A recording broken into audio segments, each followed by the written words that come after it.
Hello friends, welcome to my YouTube channel. So today in this video I am going to show you how to turn on or off the text tone vibration in this device.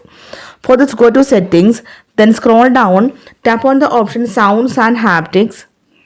Then here you can see the option text tone. Tap on this one. So whenever you get any text messages or notification, then you will feel the vibration with along with the sound also. So if you don't want that sound when you get the text message, then tap on the option haptics. Now this is the default one. So if you want to change the haptics, then you can easily change. You can select any one from here, and you can also create a new vibration here.